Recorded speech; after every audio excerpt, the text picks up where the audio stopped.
NDA में seat बंटवारे का ऐलान दिल्ली में ही होना है, ऐसी जानकारी भी है। उपेंद्र ठीक है, कुशवाहा भी दिल्ली में है। जहां हो ऐलान, हम ये नहीं कह रहे हैं कि गठबंधन का ऐलान कहाँ हो, लेकिन जो घटक दल के जो सदस्य हैं और घटक दल से निश्चित रूप से 100% गठबंधन होना है, उसमें कहीं किसी तरह की कोई। हिंदुस्तानी आवाम मोर्चा कितनी सीटों पर लड़ रही है? देखिए, तो मांझी साहब हमेशा बोल चुके हैं कि हम बिना शर्त समर्थन किए हैं। जी। अब वो माननीय प्रधानमंत्री जी से बात किए हैं, माननीय गृह मंत्री जी से बात किए हैं और वो बात से संतुष्ट हैं। तो जो सीट मिलेगा वो तो उनके अनुसार वो संतुष्ट रहेंगे। बिहार में एनडीए की सेहत नासाज दिख रही है। कल पशुपति पारस ने बाकायदा एक प्रेस कॉन्फ्रेंस की और कहा कि देखिए, हमारे साथ न्याय नहीं हुआ। उन्होंने यह सवाल भी उठाया कि कई दलित सांसदों के टिकट काट दिए गए, पासवान सांसदों के टिकट काट दिए गए, संजय पासवान को विधान परिषद नहीं भेजा गया और सबसे बड़ा ऐलान जिसको माना जा रहा है कि खुली बगावत उन्होंने कर दी है एनडीए के खिलाफ। उन्होंने कहा हाजीपुर से चुनाव लड़ेंगे, चंदन सिंह नवादा से चुनाव लड़ेंगे और समस्तीपुर से प्रिंस राज चुनाव लड़ेंगे। यानी भारतीय जनता पार्टी का फैसला मंजूर नहीं है। देखिए, वह तो उनका इंटरनल मामला है। माननीय पशुपति पारस जी भाजपा का केंद्रीय मंत्री हैं और उनका इंटरनल मामला है। और Bharatiya Janata party core committee ने क्या तय किया, क्या अपना फैसला लिया है, क्या घोषणा करता है, वह तो मामला है। लेकिन जहां तक पासवान जाति को उपेक्षा का सवाल है, तो हम तो देख रहे हैं कि दो पासवान समाज के मंत्री कल बनाए गए। आपने मंत्रिमंडल विस्तार का जिक्र किया, इसीलिए आखिरी सवाल आपसे यही होगा। जीतन राम मांझी आपकी पार्टी के जो संरक्षक हैं, पार्टी के सबसे बड़े नेता, वो लगातार ये कहते रहे कि हमें 2 मंत्री पद चाहिए और बाकायदा आपका नाम लिया उन्होंने। आप देख रहे हैं 4 PM और मैं हूं अभिषेक मिश्रा। देखिए, इस वक्त हमारे साथ हिंदुस्तानी आवाम मोर्चा के प्रदेश अध्यक्ष डॉक्टर अनिल कुमार हैं। पार्टी के बड़े कद्दावर नेता हैं, पार्टी के प्रदेश अध्यक्ष और विधायक भी हैं। एनडीए में सीट बंटवारे को लेकर बातचीत होगी और बिहार की सियासत से जुड़े हुए कुछ मौजूद सवाल, कुछ ताजा घटनाक्रम, उन पर बातचीत होगी। एनडीए में सीट शेयरिंग को लेकर सर मामला अभी फंसा हुआ है। हालांकि ऐलान तो इंडिया गठबंधन में भी नहीं हुआ है, लेकिन जब चिराग पासवान का मामला सुलझ गया, हाजीपुर का मामला सुलझ गया, तो हमारे पास जानकारी आई कि भाई 15 मार्च को शाम 4 बजे प्रेस कॉन्फ्रेंस होनी है और उसी में ऐलान भी हो जाएगा सीट बंटवारे का। फिर ये मामला अटकता लटकता नजर आ रहा है। देखिए, आप हर चुनाव में देखे होंगे, जब लोकसभा चुनाव आता है या विधानसभा चुनाव आता है, टिकट शेयरिंग का मामला आता है, तो उस समय इसी तरह एक आध दिन आगे पीछे डेट बढ़ता है। लेकिन इससे कोई अंतर नहीं पड़ता है। जो लोग जिस गठबंधन में हैं वो पूर्णतः उस गठबंधन में हैं और उस गठबंधन के साथ समझौता करीब करीब तय हो गया होगा और वह सिर्फ घोषणा बाकी है। मैं समझता हूँ कि 1-2 दिन में निश्चित रूप से घोषणा हो जाएगा, क्योंकि आज सुने हैं कि चुनाव आचार संहिता का, आज चुनाव आयोग का भी घोषणा है। तो उसके बाद तो जब डेट निकल जाएगा तो यह तो आपको घोषणा करना अनिवार्य है। जीतन राम मांझी दिल्ली जा रहे हैं? जी, नेता हम लोगों के हैं और हम पार्टी गठबंधन का है। उन्हें बुलाया गया होगा, बात करने के लिए किए होंगे, इसलिए जा रहे होंगे। दिल्ली जा रहे हैं जीतन राम मांझी? ये मुझे पता नहीं है, हम तो जानकारी नहीं है। अभी तो हम ऑफिस में गए हैं। क्योंकि एनडीए में सीट बंटवारे का ऐलान दिल्ली में ही होना है, ऐसी जानकारी भी है।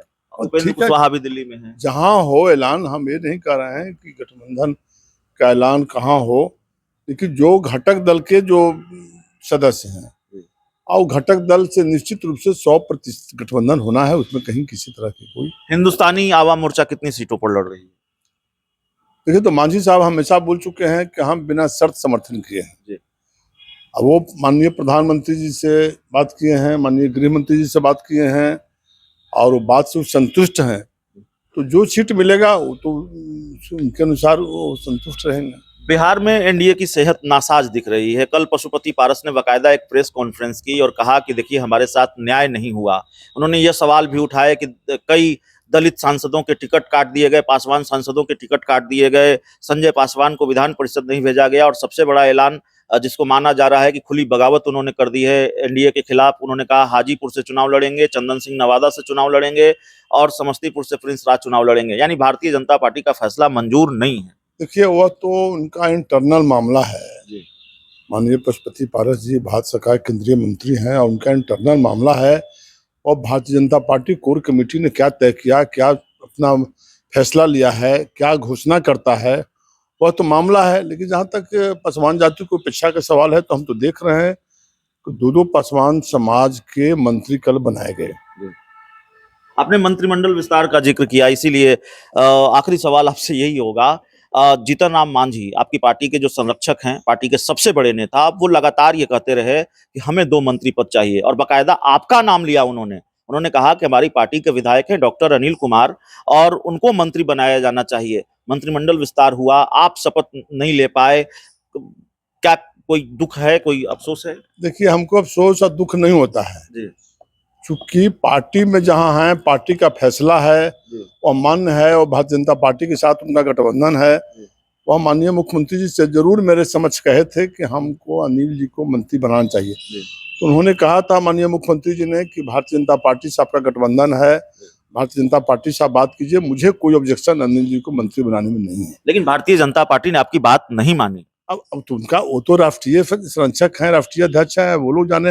हम तो कहीं बात किए नहीं है कि हमको मंत्री बनाइए, क्योंकि अब मंत्री तो हम 2005 से 10 तक मंत्री रहे थे। नहीं, मैं आपके मंत्री बनने की महत्वाकांक्षा की बात नहीं कर रहा हूं। मैं कह रहा हूं कि भारतीय जनता पार्टी ने आपकी डिमांड नहीं मानी, आपकी पार्टी को एक और मंत्री पद नहीं मिला। अब ये तो माननीय जीतन राम मांझी जी को सोचना है। वो राष्ट्रीय संरक्षक हैं, पार्टी के संस्थापक हैं, उनका निर्णय है, वो जाने। मुझे किसी तरह कोई आपत्ति नहीं है। कोई आपत्ति नहीं है। आपकी पार्टी के जो 4 विधायक हैं, उनकी भूमिका महत्वपूर्ण रही है। जीतन राम मांझी ने खुद ही कहा है कि हमने सरकार बचाई है और ऐसी स्थिति परिस्थिति थी जब जीतन राम मांझी अगर चाहते तो फिर इंडिया गठबंधन की तरफ चले जाते, मुश्किल हो जाती बीजेपी जेडीयू को। अब देखिए, ये तो सही बात है कि हम लोगों ने समर्थन दिया और किसी तरह के लोभ प्रलोभ में नहीं फंसे। चौथा बार मैं भी विधायक हूँ, 5 साल मंत्री भी रहा हूँ, तो कई रिसफलिंग में कई मंत्री हटाए गए थे, 15-16 को 7-8 में, लेकिन कोई दाग हम पर नहीं था। हम 5 साल मंत्री रहे थे। आप तो नीतीश कुमार की गुड बुक में रहे हैं। जरूर, नेता मानते हैं उनको हम। माननीय मुख्यमंत्री नीतीश कुमार जी ने बिहार में काम किया है, विकास किया है, उनको आज भी उनके प्रति मेरा ये है, मानेंगे उनको। भारतीय जनता पार्टी में हम नहीं है, लेकिन प्रधानमंत्री माननीय नरेंद्र भाई मोदी जी ने जो काम कर रहा है देश में, तो हम कैसे नहीं उनके प्रति रहेंगे। तो हम हमेशा समर्थन इजहार किए हैं माननीय नीतीश कुमार जी के प्रति, और रहे हैं। हम उनके मंत्रिमंडल में 5 साल रहे हैं, कभी काम में हमको रुकावट नहीं किए, कभी कोई परेशान नहीं किया। मैं अपने समय में Birla institute technology, Indian institute technology, सारा संस्थान, सब जिला में पॉलिटेक्निक इंजीनियरिंग, तो उनका समर्थन था, हम करते थे काम।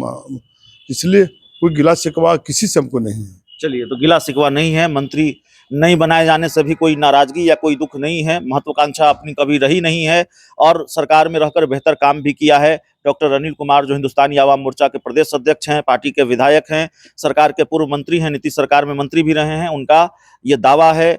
और भाजपा ने डिमांड नहीं मानी है अगर जीतन राम मांझी की, तो उस पर क्या रिएक्शन है, यह भी डॉक्टर अनिल कुमार ने बताया है। बहुत बहुत धन्यवाद।